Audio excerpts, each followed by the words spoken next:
Uma das prioridades da agenda econômica atualmente no Brasil é o combate aos supersalários de servidores públicos. Este montante atinge um valor superior ao teto, porque junta, por exemplo, pagamentos indenizatórios, verbas complementares e outras vantagens eventuais que acabam não sendo contabilizadas, incluídas dentro do teto constitucional, que é de R$ 44 mil. Com esses auxílios, esses penduricalhos, os salários desses servidores ultrapassam, e às vezes muito, essa marca. E o pacote de contenção de gastos anunciado pela equipe econômica tenta limitar o crescimento desta despesa. Essa proposta apresentada até agora pode não ser suficiente para trazer a economia esperada para as contas públicas. É sobre esse assunto que a gente fala agora com Flávio Roscoe, que é o presidente da Federação das Indústrias do Estado de Minas Gerais.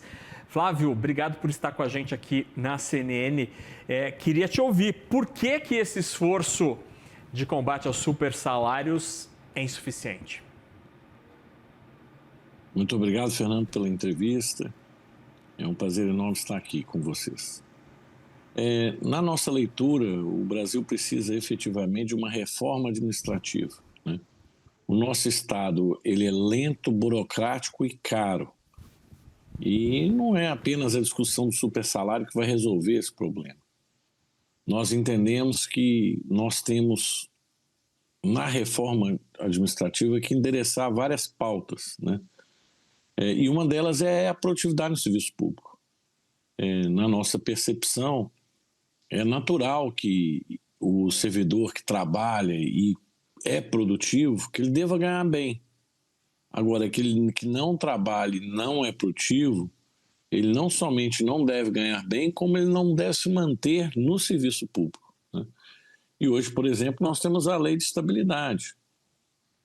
Essa lei blinda efetivamente aqueles que não têm um desempenho satisfatório.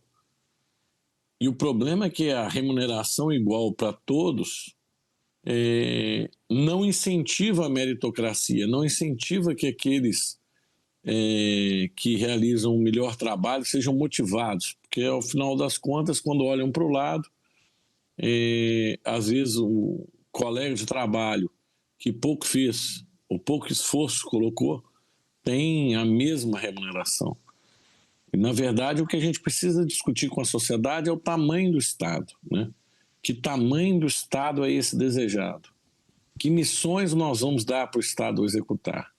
A realidade hoje, quando a gente olha o Estado brasileiro, é um Estado com baixíssima satisfação do contribuinte, do cidadão, né?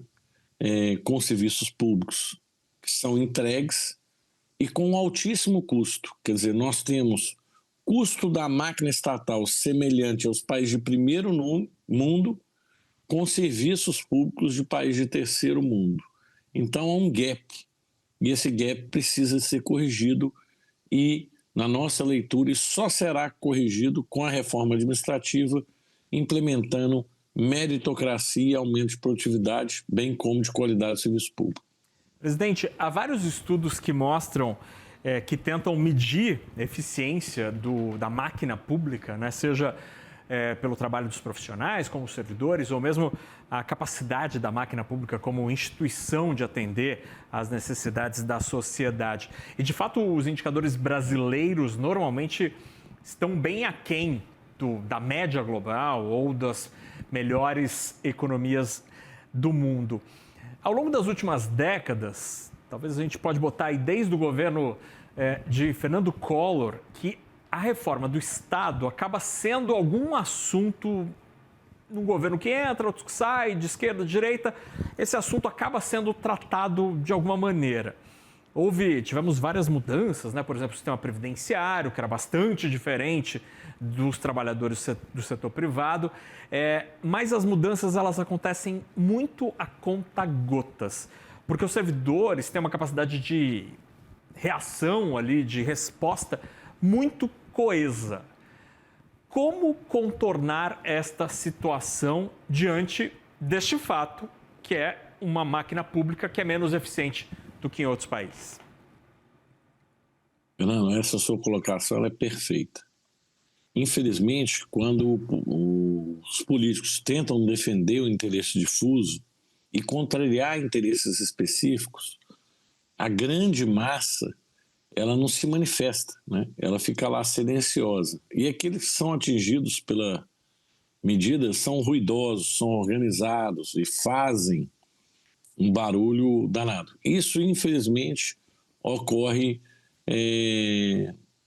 quando se vai mexer dentro do Estado, ou seja, no funcionalismo público. E, na verdade, eu acredito que essa é uma prisão mental dos próprios funcionários públicos que não entenderam, na minha leitura, que a meritocracia só vai favorecer aqueles que querem fazer um bom trabalho, né?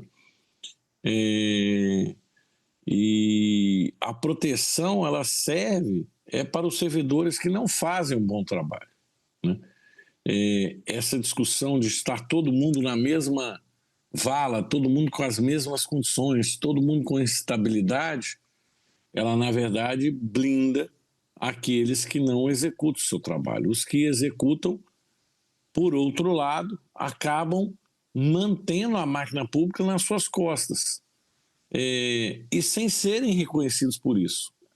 Então, na verdade, eu acredito que a gente tem que discutir também, até mesmo com os próprios funcionários públicos, reconhecer a relevância do papel deles na sociedade e fazer uma análise crítica. Eu acho que todos os atores têm que entender que a nossa educação tem qualidade pífia, que a nossa saúde tem qualidade pífia, que o serviço burocrático público brasileiro ele não é voltado para o interesse do difuso, ele é extremamente burocrático e segue ali à risca regulamentos, mesmo que muitas vezes contra o bom senso, às vezes até das pessoas mais ignorantes, mas ele é muitas vezes implementado. Isso gera o quê?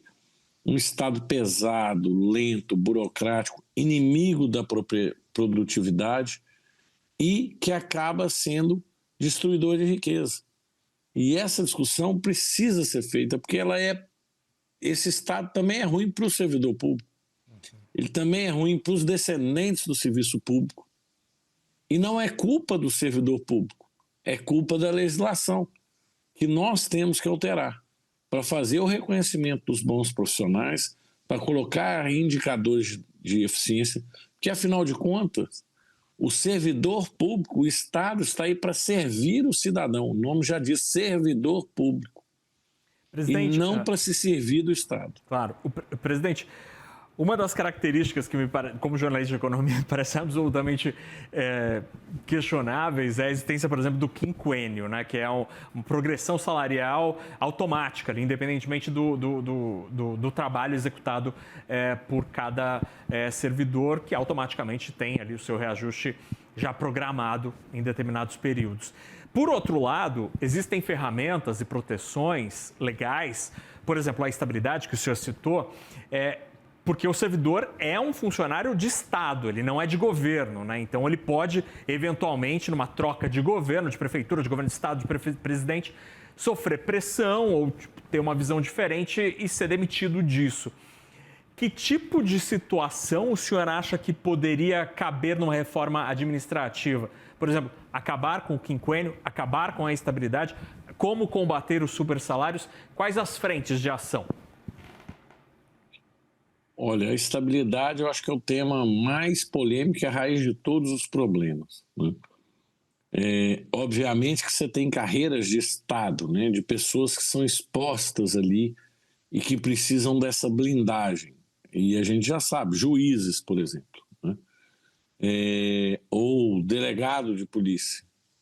Então você tem algumas carreiras de Estado, mas que deveriam ter efetivamente a estabilidade, mas não todo o serviço público, né? Eu acredito que mais de 85% dos funcionários públicos não deveria ter estabilidade. Você imagina hoje, Fernando, tem gente que entra no mercado de trabalho sabendo que vai ter 3, 4 profissões. A pessoa faz um serviço público, não importa se aquela função não vai existir daqui a 10 ou 15 anos, ele foi contratado para aquele fim e para aquele fim apenas, né? Vamos dar um exemplo, quantas carreiras vão estar extintas ao longo dos próximos 30 anos. Oficial de justiça, na minha leitura. Hoje o processo na justiça é eletrônico, né? Na grande maioria dos casos, não há mais necessidade de oficial de justiça, é só para exceções. O que nós vamos fazer com os milhares de funcionários públicos que exercem essa atividade, né? E você tem, eu dando um exemplo de uma profissão que com certeza estará extinta num curto espaço de tempo, né? Essa discussão tem que ser trazida à tona. Obviamente tem benefícios que são contraproducentes. O quinquênio, ele praticamente é a progressão automática por tempo de serviço, independente se o trabalho ou a produtividade daquele funcionário foi boa ou ruim. Isso é um equívoco. Nós não deveríamos ter progressão automática, nós deveríamos ter progressão automática com base na meritocracia, né? E isso precisa ser trazido para a administração pública para valorizar o bom servidor público. E o mau servidor público, ele tem que ser retirado do serviço público, porque o serviço público tem que ser um serviço, antes de tudo, de vocação. Porque muitas vezes ele não tem essa consciência que o serviço dele, quando é mal prestado, prejudica em última instância o cidadão, que muitas vezes é o elo mais frágil da sociedade. O que nós temos no Brasil hoje é aqueles que podem pagar, fogem dos serviços públicos. Ficam reféns do serviço público aqueles que têm menos condições. E pasmem, inclusive os servidores públicos. Eles têm plano de saúde particular que eu digo próprio de cada órgão. Eles têm aposentadoria sem ser no regime da Previdência, né? Então o próprio servidor público se blinda da qualidade do serviço público brasileiro, o que é algo que não deveria ocorrer. Muito bem, a gente conversou com o presidente da Federação das Indústrias do Estado de Minas Gerais, a FIENG, Flávio Roscoe, a quem eu agradeço pela conversa aqui na CNN. Flávio, obrigado. Eu agradeço, Fernando. Muito obrigado. Até logo.